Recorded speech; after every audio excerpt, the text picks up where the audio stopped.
Gracias por continuar junto a nosotros en Informa TVX Primera Emisión. Estamos en su espacio de entrevista correspondiente este jueves 23 de junio y como lo mencioné al inicio del noticiero, ya está con nosotros Alejandro Rosales, presidente del Consejo Nacional del Salario Mínimo. Hablaremos obviamente del seguimiento de este tema desde la postura gubernamental. Señor Rosales, bienvenido. Mucho gusto. Gracias a usted por acompañarnos esta mediodía. Gracias a ustedes por compartir esta información de un tema que está posesionado en la agenda. Gracias a usted por tomar esta invitación y ciertamente este tema es parte de la agenda gubernamental. Quiero ofrecerle rápidamente un breve contexto del tema que vamos a desarrollar con el señor Rosales. La ministra de Trabajo recibió ayer la propuesta de decretos de aumento al salario mínimo que fueron decididos por la representación empresarial y de los trabajadores en la sesión del 1 de junio del Consejo Nacional del Salario Mínimo.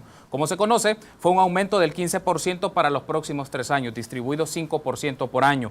La ministra Sandra Guevara anunció que tales propuestas de decreto serán observadas porque no cumplen las disposiciones constitucionales ni de derechos humanos. En ese sentido, hace una semana el presidente de la República, Salvador Sánchez Serén, declaró no estar de acuerdo con el aumento y que debe observarse la decisión tomada en el Consejo Nacional del Salario Mínimo.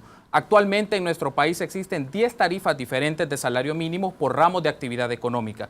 La de mayor monto es en el sector servicios con $251.70 al mes y la de menor en el sector de recolección de cosechas de algodón con $98.70 al mes. En ese caso, para ampliar este tema, nos acompaña Alejandro Rosales, presidente del Consejo Nacional del Salario Mínimo. Agradezco nuevamente, señor Rosales, que nos acompañe esta mediodía en Informa TVX. Y entrando de lleno al tema, la ministra, pues como decía hace unos instantes, ya mencionó que va a crear un equipo técnico y un equipo jurídico que hará observaciones a la propuesta decidida a inicios de este mes en el Consejo Nacional del Salario Mínimo. Y aquí va mi primera interrogante para ponerle a discusión de nuestros amigos y amigas de la audiencia.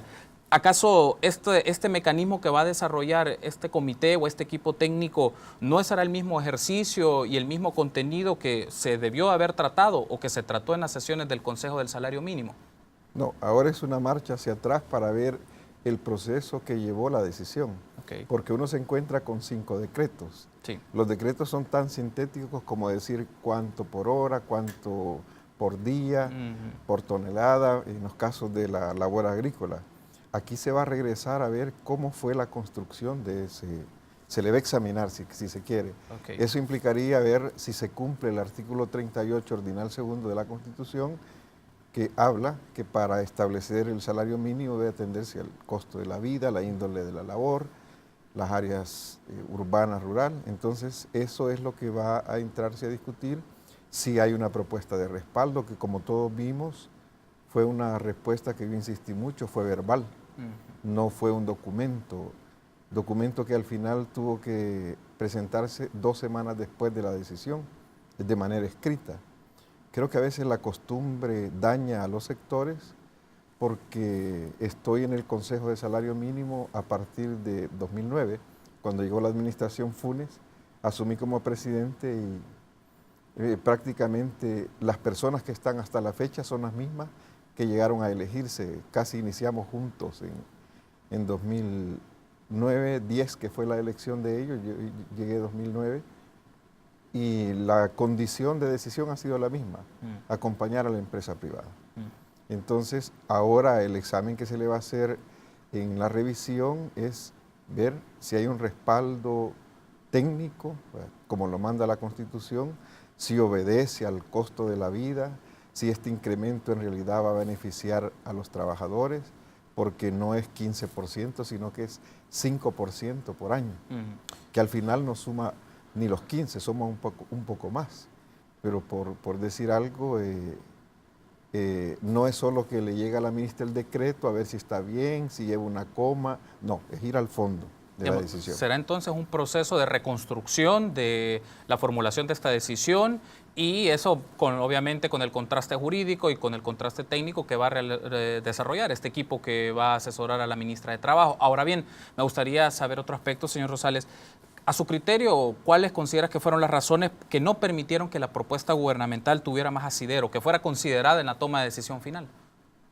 Yo creo que hay un sesgo de carácter ideológico, político.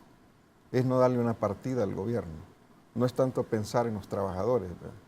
Porque la rigurosidad de las 12 propuestas que se presentaron al Consejo, digo porque yo fui parte del del equipo de gobierno que construimos la propuesta, la ministra formó el equipo con ella integrada, dos economistas de talla como la talla, uno conoce César Villalona, el que fue el año pasado galardonado por Colproce, Colegio de Profesionales, Alfonso Goitia Arce, que son economistas destacados, más el equipo que trabajamos, la ministra Micazo, conociendo cómo funciona el Consejo. Elaboramos esa propuesta que fue en consulta con Adigesti, con la Dirección General de Economía Agropecuaria del MAC, datos del BCR, en fin, 8 indicadores que se fueron construyendo y es la propuesta, y no es porque sea la de gobierno, cualquier ciudadano puede examinar, ya están en línea en el portal de transparencia y puede ver el contenido de las mismas, a ver cuál demuestra seriedad. La ANEP, su primer propuesta fue de... ¿Y por qué decimos la ANEP? Es obvio que es el referente de ellos y es la representación que se llama patronal como en el código. Nosotros usamos una terminología más amigable, decimos los empleadores, para suavizar, notar en esa parte conflictiva. Ellos presentaron su propuesta en el marco ese que el Consejo estableció para que hizo el llamado y en primer momento fue 11% y luego pasaron al 12% nuevamente, como en 2013, y terminaron con un 15% sin presentar un documento escrito. Todo eso se tiene que ver, ¿verdad? ¿Cómo se tomó ese acuerdo? O sea, mucha improvisación y los trabajadores que el día 1 de junio que se tomó la decisión hablaban de que tenían su propia propuesta, resultó ser al final que la desecharon. La desecharon porque inmediatamente dieron el apoyo a la propuesta de la... Por lo que me está diciendo, señor Rosales, las propuestas de estos sectores, el empresarial y el representativo de los trabajadores, lo hicieron de manera verbal. No había un documento concreto, considerando que sí se dieron 12 propuestas de otras expresiones de la sociedad que sí pidieron audiencia, presentaron propuestas, pero en el caso de estos dos sectores, ¿lo hicieron de manera escrita o solo fue una expresión oral y eso les permitió llegar a un acuerdo? ¿Es así? Sí. Nosotros incluso teníamos un proceso de consulta a partir de nuestra propuesta y la de los trabajadores teníamos puntos de coincidencia, menos en papel, ¿verdad? Sí. Ellos decían 25% a la ciudad, 30% al campo. Aparentaban mayor preocupación hacia el campo. Ya en 2010 el Foro Campesino llegó cuando se iba a tomar la decisión del 8% en 2011, a solicitar que los $5 que ya se pagaban en 2010 de realidad en el campo, porque nadie trabajaba en ese momento por menos de $5, hoy en día entiendo que por menos de 6 nadie hace una tarea en el campo, en ese tiempo ya solicitaban. Y cuando uno ve ese incremento del 15% de la ANEP y apoyada por los trabajadores, resulta que en las tablas del campo, de 7, 5 de ellas no van a llegar a $5. ¿De qué estoy hablando? Estoy hablando de trabajadores agropecuarios en recolección de cosecha, algodón, caña de azúcar, café y ingenios de algodón no llegarán a los $5. Significa que no tendrán incremento realmente en el campo, no habrá incremento en el campo.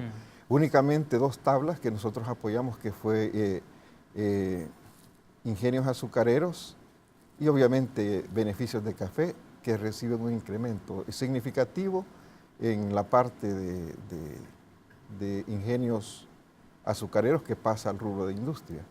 Pero nosotros en nuestra propuesta, como la aceptamos, ese rubro lo pasábamos a 300, porque es obvio que el gobierno ha hecho una gestión diplomática muy buena, ¿verdad?, a través de Cancillería, y ahora ya los cañeros salvadoreños no venden a través del intermediario que era China-Taiwán, sino van directamente a China continental. Esa es una gestión de gobierno. Eso ha permitido que se expanda, pero no se corresponde que los beneficios de café se levante el perfil, se les pasa a industria que estaban de 100, si no me equivoco, 114, 124 pasarían al nivel de la industria, pero eso nosotros estuvimos de acuerdo sin consulta. Los empleadores se fueron todavía a consultarle a la gremial y luego se sumaron. Entonces, en nuestra tabla, el salario de ingenios azucareros iba a tener 300, porque pasaba al salario urbano. Y la otra gran diferencia es que nosotros salíamos de 9 tablas, como en la actualidad las mantendría siempre ese incremento del 15%, a 2 tablas, una en la ciudad y una al campo. Una de las preocupaciones también era en la discusión de la opinión pública, señor Rosales, es ¿qué pasó con las propuestas gubernamentales? El gobierno hizo una presentación de sus propuestas a nivel urbano, $300, 250 a nivel rural, y se hizo una campaña, una divulgación, pero bueno, la decisión obviamente no fue la propuesta del gobierno, pero ¿qué ocurrió en el seno de esta comisión para que esta propuesta gubernamental no tuviera tanta respuesta o una reacción de estos sectores? ¿Qué fue lo que pasó? Hemos conocido poco a poco que en algunas de las sesiones del Consejo Nacional de Salario Mínimo se hicieron públicas, sobre todo en las últimas sesiones los medios de comunicación estuvieron presentes y nos dieron a conocer algunas ideas, pero en el recorrido previo, ¿qué pasó? ¿Qué pasó con las respuestas a la propuesta que el gobierno venía formulando ya hace varios meses? Bueno, nosotros nos quedamos sorprendidos porque se supone que la representación laboral ahí está preocupada entre la mejor propuesta. Entre el 9% o el 15% incluso que al final la ANEP propuso y que ellos acordaron, vamos a la propuesta que estaban entre las dos. 9% la ANEP, 25% ellos en la ciudad y 30% al campo. Eso en términos redondos sería al campo y era llevar por lo menos el salario a 153. Hablo de la propuesta de los trabajadores. Y en la ciudad el 25% significaba llegar a 314 en comercio y servicio. Esa era la realidad. Y nosotros que planteamos de una vez 300 y 250 en base a nuestros estudios. Uno esperaba que eso era un motivo de negociación y entramos a conversaciones con el sector laboral. Estuvimos construyendo una propuesta en el despacho de la señora ministra. No, pongamos aquí, agreguemos acá. Y tuvimos tablas, se supone que ellos estaban apoyando y consultando, de 350 en 2018. Que nos llevaría al estudio que recién ha hecho la UCA, ustedes lo pueden consultar, que el salario mínimo se ha perdido su poder real, debería de estar en el campo en 351. Pero obviamente esta sociedad, su estructura de injusticia, ha acumulado rezago y no podemos como gobierno irresponsablemente irnos de un solo al aumento, sino que el primer paso era de 9 a 2, dejando 250 al campo, 300 para ir levantando el perfil. Pero sucedió que de tajo eso fue desechado, como que se estaba aparentemente negociando, bueno, entre lo que este da y lo que ustedes proponen, ¿qué hacemos? Creo que el problema que se refleja y se ha visto bien a partir de las audiencias es que los trabajadores no están muy bien representados. Estamos por llegar a la pausa del primer bloque de entrevistas. Señor Rosales, me gustaría que en la segunda parte de la entrevista hablemos justamente sobre esto, la representatividad de los sectores en el seno de esta instancia tripartita y también una cosa que está en debate en este momento, el diseño de este mismo consejo. Me gustaría tener sus apreciaciones sobre esto. Esta mediodía nos acompaña Alejandro Rosales, presidente del Consejo Nacional del Salario Mínimo, y estamos hablando del tema del seguimiento al salario mínimo desde la postura gubernamental. Permítanos una pausa y continuamos en su espacio de entrevista de Informa TVX, primera emisión. Volvemos. Continuamos en su espacio de entrevista de Informa TVX, primera emisión. Este jueves 23 de junio me acompaña Alejandro Rosales, presidente del Consejo Nacional del Salario Mínimo, y estamos discutiendo justamente el salario mínimo desde la postura gubernamental. Hay otro aspecto que me gustaría discutir. Hace algunas semanas nos acompañó Gilberto García. Gilberto es representante del Centro de Estudios y Apoyo Laboral y nos puso en discusión un aspecto que creo que es importante, ¿no? El mecanismo en cómo opera el Consejo Nacional del Salario Mínimo y su reglamento. Tenemos unas declaraciones que él nos brindó en la entrevista hace unas semanas. Me gustaría que usted las viera y que luego tener unas reacciones sobre eso. Les invito a que veamos las siguientes declaraciones de Gilberto García. Aquí hay una serie de ilegalidades que engloban el Consejo del Salario Mínimo. Primero, no existe un reglamento que sea actualizado, ¿verdad? Nosotros por vía de la Oficina de Información y Respuesta obtuvimos los reglamentos que están vigentes, supuestamente, y es uno de 1964. Así es, ese está en el sitio web del Ministerio de Trabajo. Incluso el Ministerio de Trabajo, y que fue firmado por el teniente coronel Julio Adalberto Rivera, que fue uno de los fundadores del año 64. Del Partido de Conciliación Nacional, primer presidente del PCN, de esa época oscura en que los militares gobernaron. Sin embargo, los que se aplican son estos, ¿verdad?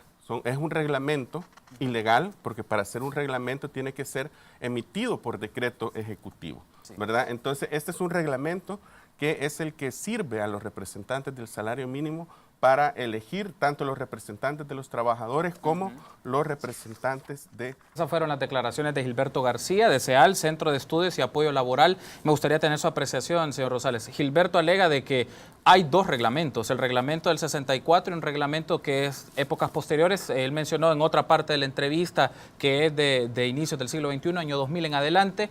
¿Es así? ¿El Consejo Nacional del Salario Mínimo opera con dos reglamentos distintos o un reglamento que no ha sido aprobado? Es correcto lo que el señor García observa, es que eso es producto del estudio que nosotros hemos encontrado ahí. A 2009 que yo llegué, resulta que no hay un libro de actas número 10, que es la actuación de 2005, y hubo incrementos de salario mínimo. Al 2009, ese periodo no tiene libro de actuaciones. El libro que yo encontré investigando, a ver, porque pues sí, encontrar la legalidad, el fundamento de cómo se han venido haciendo las elecciones, encontré además que hay un proceso de elección de 2007 que se hizo el escrutinio, pero la comisión no firmó, está en blanco.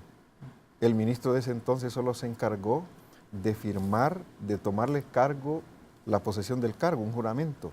Hubo una sustitución también de otro suplente por el señor Ricardo Esmaján, que tampoco fue firmada. Entonces, unas irregularidades, y resulta que el reglamento que nosotros encontramos es el que señala el señor García. Es el segundo reglamento. Ante eso, la ministra de Trabajo dijo, bueno, ¿y qué tenemos acá? No hay reglamento. ¿Cómo no? Está el de 1964. Sí. Este lo han tenido como reglamento, lo fueron construyendo en un periodo de libros de acta ya por 2000 me parece, estuvieron trabajando en eso y no lo concluyeron. Y parece que a la salida de los gobiernos de 2009 hicieron eso a la carrera, y hay incluso artículos repetitivos. ¿Cómo lo tomamos nosotros? No podíamos parar, ¿verdad? Con el ministro Centeno se inició la revisión, la ministra de Trabajo llegó a continuar, y esa es la explicación por qué no se ha hecho la elección que debió haber sido en marzo de 2013. Porque la ministra ordenó al equipo jurídico hacer la investigación y darle robustez a la decisión. Por eso, en cualquier momento puede llamar, aún en este proceso, y no tiene ningún vicio de ilegalidad, a una elección la ministra, aún y cuando se esté revisando. Porque la ley no dice que en tanto se esté revisando no habrá elecciones. Lo que dice la ley es que no puede dejar de haber el Consejo funcionando. Pero al estar los sustitutos elegidos, toman posesión del cargo y salen los que están actualmente. ¿Y por qué, digamos, esto creo que es interesante ponerlo a discusión y que se pueda aclarar, entendiendo que los representantes del sector trabajador, sus funciones terminaron en marzo del año pasado? ¿Por qué han continuado, digamos? Y el rol, ¿por qué el ministerio tal vez permitió que se diera ese espacio para que estas personas continuaran y convocara el proceso de elecciones o según las reglas que se tienen? Que también queda un poco al debate, como usted lo ha mencionado, que históricamente se recae en procesos bastante opacos o que no se tiene una claridad de la normativa o el procedimiento que se va a utilizar dentro del Consejo. Bueno, es que esto es una joya. Resulta que entre más escarbamos en la institucionalidad antes de 2009, que a muchos no les gusta que se hable de ese periodo, entre más escarbamos encontramos más verdades. Yo encuentro el libro de actuaciones en la que hay vicios, por ejemplo, nos hablan en el reglamento que este es del 81 y no hay ningún reglamento publicado en ningún diario oficial del 81. Sí. Es que esto de ir a fondo implica tiempo. La UCA está haciendo sus propios estudios, le va a dar todo. Nosotros hicimos un boletín, el último, de 2015, y establecimos todos los decretos desde la historia, plasmada en los acuerdos, de 1965 a 2013, que fue el último acuerdo.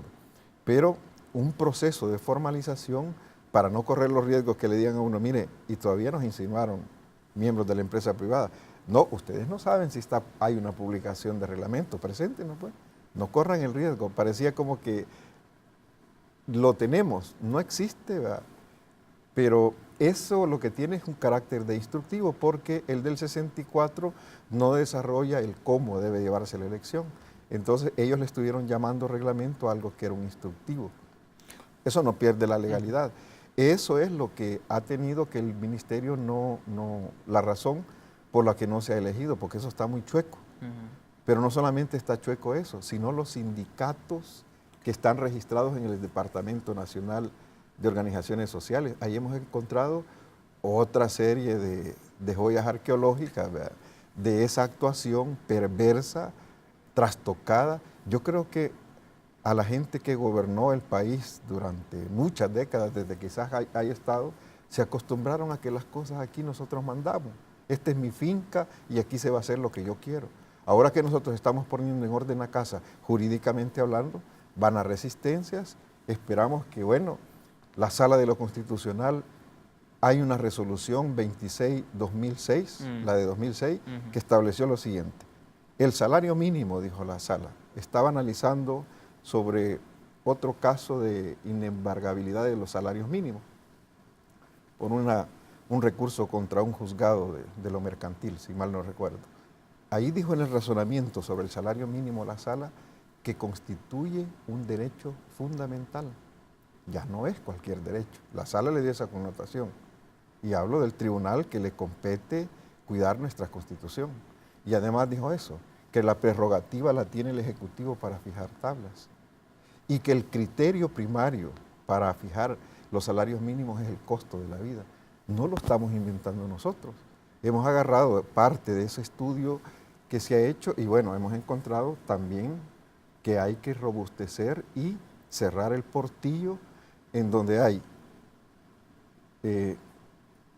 sindicatos de la calle Arce, cuando a usted le consta que la calle Arce ya fue desalojada, pero sin embargo se mantienen esos sindicatos. Lo otro hay que aclarar porque sí hay, nosotros criticábamos lo de los sindicatos de cambiarios de moneda. Existen, pero son los que cambian moneda en la frontera, de Quetzales. Sí. Habíamos hablado de eso, pero existen en la realidad, pero ya no para la moneda nuestra y el dólar. Es más con la moneda en nuestras dos fronteras. Pero hay otro tipo de sindicatos de Guaymango, de los portales, que cuando usted los va a buscar no hay una dirección. Y casi todos conducen a las mismas centrales sindicales que acuerpan a esta gente. Es decir, dado esto que usted me está mencionando, que hay la representatividad del sector trabajador radica en una o dos personas de sindicatos que algunos ya no tienen vigencia, otros son pocas personas las que están ahí, y ahora lo que o no existen. Me gustaría tener un punto ahí en discusión y tener su apreciación sobre esto. Desde el Ministerio de Trabajo se está valorando hacer un rediseño totalmente del Consejo Nacional del Salario Mínimo. Lo pregunto, ¿el Consejo Nacional del Salario Mínimo es una instancia que puede representar intereses sociales para discutir temas tan claves como es las condiciones salariales de la gente? Bueno, yo salvo la parte gubernamental porque nosotros somos por nombramiento. Sí. Y nosotros llenamos nuestro requisito de funcionarios, de estar trabajando para el órgano ejecutivo. Nosotros no pasamos proceso de elección. Por nosotros no deja de haber, independientemente del gobierno y el signo político que esté el gobierno que sea, no deja de haber representación legal de gobierno. Pero por alguna razón, no tan simple, se le dejó 3 miembros al Consejo del Gobierno, y justo de la cartera de Trabajo, de Economía y de Agricultura. Sí. Y aparte de eso no dice los representantes del gobierno, dice los representantes del interés público. Hay una delegación expresa en el legislador de cuidar, y por eso el presidente del Consejo del Salario Mínimo no lo nombra el ministro o la ministra de Trabajo. Es por Ministerio de Ley, es el código el que dice que el representante propietario del Consejo por el Ministerio de Trabajo será el presidente. Entonces ya hay un cuidado de la función del Consejo. Otra cosa es la forma de integración de los sindicatos. Ahí es donde hay mucha tela que cortar para que sea genuino. Una de las cosas, cuando uno lee el reglamento interno, habla de que los que representan a los trabajadores deben pedirle permiso a sus patronos, y los patronos están obligados a darles el permiso para que asistan a las sesiones. Sería interesante averiguar si las 4 personas que están ahí tienen arraigo laboral, como cuando uno va a los tribunales y dice, no, mire, yo soy una persona, ciudadano ejemplar de este país, tengo arraigo, laboro en tal empresa. Porque una cosa es ser dirigente o asesor de un sindicato, de una confederación, una federación, pero otra cosa es laborar genuinamente en un lugar y representar los intereses del día a día de esos trabajadores. A su criterio, señor Rosales, ¿considera que se debe de recomponer la estructura del Consejo Nacional del Salario Mínimo? Digamos, es un momento para hacerlo. Ya tiene un reglamento de los 60, luego con el paso del tiempo se incorporó un reglamento que no ha sido publicado en Diario Oficial, pero es el que se utiliza para el trabajo de esta institución. ¿Considera que es el momento de hacer una recomposición del Consejo del Salario Mínimo? Es que no es el momento, ya el proceso le dije que lo iniciamos desde la administración Funes. Lo que pasa es que hicimos nuevamente la elección 2013 pensando que íbamos a avanzar, pero luego encontramos más aristas del problema, falta de libro de actas, o sea, unas cosas que preocupan. Y luego nos dimos cuenta que no solamente es el problema de registro del libro de actas, de cómo se hacen representar, sino un problema que hay en las organizaciones sociales, que ese registro se está actualizando, que ahora se molestan porque se les pide el DUI, que hay más filtros para que haya constancia que sí, esos sindicatos son genuinos, no son impostivos. Entre el movimiento laboral de diversa índole del país se habla de sindicatos virtuales.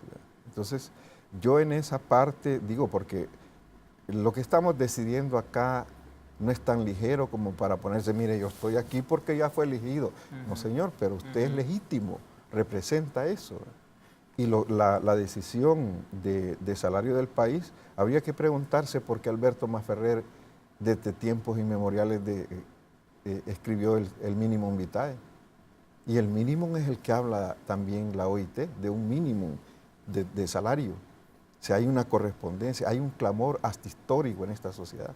Los estudios de la UCA, incluso la riqueza de este país, reflejan que sobre la base de esos salarios, desde 2004 a 2015, la estructura del país no crece. Hay una perversidad subyacente en la forma de los salarios mínimos. Y no es cierto que las grandes empresas pagan más arriba del salario mínimo. La perversidad también está que si uno va a investigar, si 251.70 es el salario mínimo de comercio y servicios, si yo pago 270.80 centavos, ya no estoy en el rango de salario mínimo, pero ¿qué son 10 centavos arriba? Entonces, cuando las investigaciones, yo me voy más a la academia tiene sustento. Es increíble cuando uno escarba los estudios que hay en las universidades del país sobre este tema salarial. Hay información fuerte que indica que esa estructura debe ser remozada. Señor Rosales, gracias por habernos acompañado esta mediodía y por haber discutido con nosotros el tema del salario mínimo. Permítanos una pausa y continuamos con más en Informa TVX Primera Emisión. Volvemos con más información nacional.